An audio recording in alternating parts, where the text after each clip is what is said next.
Welcome to Prescribing Lifestyle, the podcast that's all about empowering you to live your healthiest, happiest life. I'm your host, Dr. Avi Charlton, and each week we'll dive into the latest research, practical tips, and inspiring stories to help you optimize your well-being. From nutrition and fitness to mental health and mindfulness, we'll explore every aspect of lifestyle medicine, giving you the tools you need to make informed decisions and take control of your health. Whether you're looking into preventing disease, managing chronic conditions, or simply elevate your quality of life, Prescribing Lifestyle is here to guide you on your journey to wellness. So, sit back, relax, and get ready to embark on this transformative adventure towards a healthier, happier you. Let's dive in. Welcome to another episode of Prescribing Lifestyle. This is episode 3. Today, we're going to talk about the science behind the low-carb diet. We're going to learn about how the low-carb diet works. By understanding how this works and the science behind it, we can further understand why we should do it, how it improves our health, and why it works. So, to start with, how does the low-carb diet work? The low-carb diet works by, how we do it is we reduce our intake of carbohydrates, which is the carbs, bread, potato, pasta, sugar, and really limiting on our fruit, avoid cereal, avoid oats. So the low carbohydrate diet usually means less than 50 grams of carbs a day. The ketogenic diet is less than 20 grams a day. So either works. And what happens is if you really dramatically cut back on your carbohydrates, we reduce our body's blood sugar. Because of the blood sugar level going down, our insulin level also goes down. To understand the blood glucose level, we must know that your body can only hold 4 grams of glucose at a time, which is only 1 teaspoon. If you eat a big bowl of pasta, which is much more than 4 grams, your body will have a big bolus of sugar in the blood. All the carbohydrates is converted into sugar, and your body has to make lots of insulin to put it away from glucose and store it as fat, usually body fat. So if you keep working your insulin doesn't want to work. We call it insulin resistant. And if you have too much insulin, you have lots of fat put away by the sugar that you eat. So all the glucose that you eat becomes stored as fat, usually as body fat. So we have increased waist circumference, more deposition of belly fat. Quite often that accompanies with your blood pressure getting higher because there's much more glucose in your bloodstream. In your lipid profile, we also see the triglyceride level going up, which is the fatty bit converted by all the carbohydrates that you eat, and your HDL, your good cholesterol, going down. Your fasting blood glucose might go up in the morning. And all these, we only need 3 out of 5 of these, and we call it metabolic syndrome. When you have metabolic syndrome, your body doesn't function that well. Mitochondria, which is the powerhouse of your cell, doesn't work that well. So what happens if you adopt a ketogenic diet, less than 20 grams a day, or even very low carb diet? Our body is pushed into ketosis.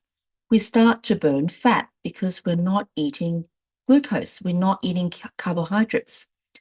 Then we start to burn ketones. We teach our body to burn fat. We shift our body's primary fuel from glucose to burning fat or ketones. The ketones are produced in the liver by burning fatty acids when carbohydrate intake is getting low. Your brain can also burn ketones. So we try and shift our body fuel to start burning fat. So with adopting ketogenic or low carbohydrate diet, we can promote fat loss. Quite often our waist circumference can be reduced quite dramatically, and we have greater fat oxidation and more weight loss. our appetite gets more regulated.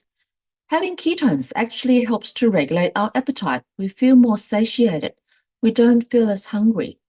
Quite often, that's the first thing people feel is when they become ketogenic, they're not as hungry. They feel much better. We have improved metabolic health. Our blood glucose goes down. Our insulin works better. Our blood pressure improves. Our triglyceride level goes down. And good cholesterol goes up. So, is there any research in supporting a low-carb diet? There are plenty of research which shows that low carb helps with weight loss, improving metabolic health, improving cardiovascular health, and improving many chronic diseases. So we can look at maybe a study done by that is published in the British Medical Journal, showing that low-carb diets are more effective in weight loss than the low-fat diet. And if you look at the obesity reviews, the low-carb diets are effective in improving the markers of metabolic syndrome, such as blood pressure, triglyceride, and HDL. We also found in British Medical Journal that low-carb diets can improve in cardiovascular health. There's lots more studies showing that low-carb diets can improve in chronic conditions such as mental health conditions, fibromyalgia, irritable bowel syndrome, and Alzheimer's disease, and even schizophrenia and mental health conditions. So then we can consider the next topic is, how does a low-carb diet compare to other dietary approaches such as low-fat diet or calorie restriction? We've all been taught to eat low-fat since the 1970s when the dietary guidelines have asked us to eat low-fat. But you know it doesn't work because obesity is getting higher and higher, and diabetes is getting higher and higher. So there's studies actually showing that low-carb diets will lead to greater weight loss compared to the low-fat. Compared to the calorie restriction works as well in the short term, but it becomes difficult to sustain in long term because people get hunger and it affects their mental health, and they get obsessed with food because they're not getting enough nutrients from long-term calorie restriction. You can't be calorie restricting yourself in the long term because it's not sustainable. Low-carb diets also improve all the markers of metabolic health, improve insulin sensitivity, improve your blood glucose level, and improve your triglyceride level. In turn, it improves your heart disease risks and reduces your risk of diabetes, or even reverse your diabetes. In my clinic, there's lots of patients that improve their diabetes. For example, I've had a man who I have just told him that he's become a diabetic. I told him how to do low carb, and his HbA1c has gone from 6.5 to 5.9, and he's lost maybe 10 kilos, felt much better, less mental health conditions, and much more energy. So time after time, there's lots and lots of these stories that come up in my clinic.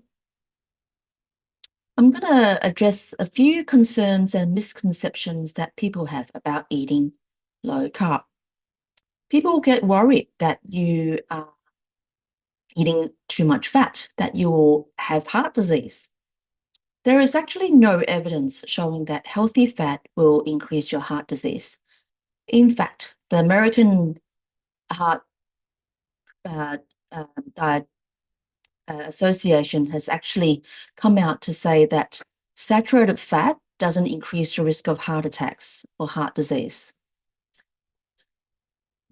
Some people have concerns that there are risks of nutrient deficiencies, including fiber, grains, and fruit if you eat a low-carb ketogenic diet.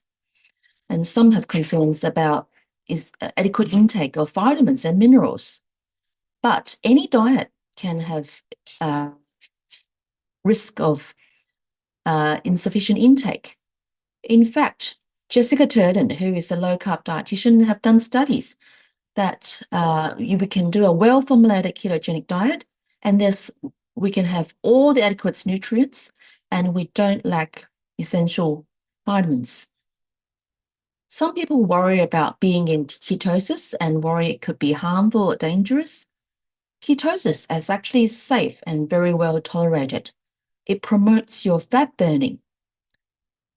We shouldn't be confused with the word ketoacidosis. Nutritional ketosis is a natural body state. When you're in hunter-gatherer, your body are actually in ketosis for a long term. When you're a diabetic, type 1 diabetic, you can be ketoacidosis, and that is too much acid in your body, and that is a dangerous condition. Some people are concerned about athletic performance, and being ketogenic might impair your ability to perform high-intensity exercise. In fact, it takes a bit of time to learn to be fat adapted. It takes a bit of time to switch your body fat system from burning glucose to burning fat. It takes up to a few months. And after a period of time, athletes who are low carb actually can adjust the training and perform just as well and even recover better. There are concerns about eating too much protein can affect your kidney health. Kidney health quite often depends on your blood pressure level and diabetes risk. So quite often, if you eat low carb, that improves your blood pressure, improves your diabetes control, and eventually your kidney function gets better rather than gets worse. There are concerns about sustainability because it's difficult in the modern lifestyle. Some people worry that it's not sustainable because it takes so much time. We run out of time and it's so hard when you're going out. So that is why we should try and understand the science behind low-carb nutrition. Practical tips and takeaways. Number 1, understand the basics, understand the science, understand why it works and how it improves our health. Number 2, explore the evidence. There's lots and lots of studies showing that low-carb works, improves your weight loss, improves your metabolic health, and reduces risk of heart attacks. Number 3, start with small changes. Maybe start by making changes one meal at a time. Get rid of sugar and processed foods first. Number 4, make sure you have good quality food. Focus on your quality of food such as meat, veggies, real foods. Eat your nuts and seeds and healthy fats. Get rid of vegetable oil and seed oil. Number 5, seek professional guidance. I am here to guide you. I have a whole community with lots of experience. I'm in touch with nutritionists and dietitians who can guide you through the journey. Number 6, monitor your progress. Keep track of your progress and monitor how your body feels. Be flexible and adaptable and focus on long-term goals. I am here to help you. We can do this low carb, understand the science behind it, and together we can improve your lifestyle. I'm going to prescribe you with low carbohydrate nutrition, and in turn, we can de-prescribe you with medications. Thank you for tuning in. Hope this has been helpful. Leave me a feedback. Before we finish, I want to tell you about an exciting event I'll be hosting. I have planned a low-carb dinner at Bucatini Restaurant in Mitcham on Saturday, 18th of May, 6:30. Please join us in this event with delicious food, inspiring conversations, and practical insights on how to live a low-carb lifestyle. I have invited health coach Charlene Lester and nutritionist Carla Feed Carter as guest speakers. I have organised sponsors with prizes in the goodie bags. We have plenty of time to ask questions and connect with each other. And we'll have an amazing lucky draw with lots of contribution from our sponsors. So please join me in this amazing event I have put together for you. Don't miss out, reserve your spot, tickets are limited. Head to my website or check out the show notes for more details. Hope to see you there.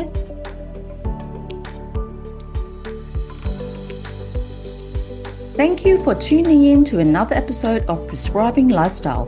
We hope you found today's discussion insightful and motivating. Remember, your health journey is a marathon, not a sprint. Implementing small, sustainable changes over time can lead to sustainable improvements in your well-being. Remember, these podcasts are not to be treated as medical advice. You should see your own doctor for medical treatment, or you can come in to see me in my clinic in Melbourne Low-Carb Clinic, face-to-face or telehealth Australia-wide. If you have enjoyed today's episode, please subscribe, rate and review us on your favourite podcast platform. Your feedback helps us reach more listeners and continue bringing you valuable content. I also want to invite you to head to the website of Melbourne Low-Carb Clinic to download a free ebook and join my free community on Facebook. Stay connected with us on the socials. And don't forget to share this podcast with your friends and family who might benefit from our discussions. Until next time, keep prioritizing your health and embrace the power of lifestyle medicine. Take care and see you soon on Prescribing Lifestyle.